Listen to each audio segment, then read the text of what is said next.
So this morning on our last day in Panama, we're visiting the very large Coiba Island National Park. We are in the adjacent tiny little island of Granito de Oro. This is a fantastic place to try our snorkeling skills. Today is a particularly great day for snorkeling. The beach makes it really easy for the people to get into the warm water. They can go at their own pace.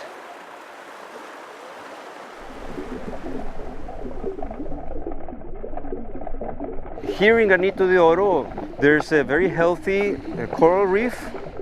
So in this coral reef, we'll find a very high diversity of reef fish.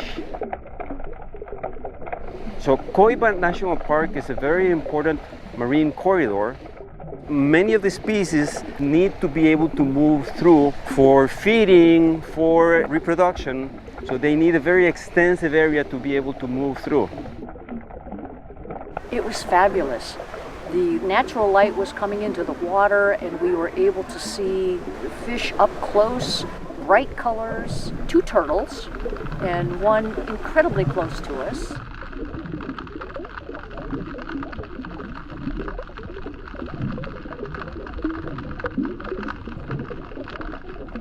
It's very extensive when you think that it's one of the islands that is part of a huge marine corridor that is shared among many countries.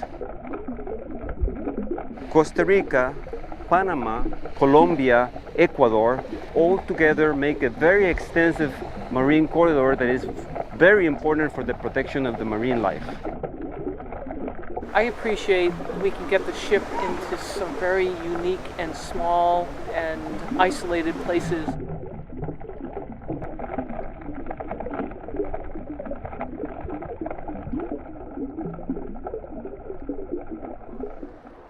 Just communing with the fish and the wildlife, that to me is very special.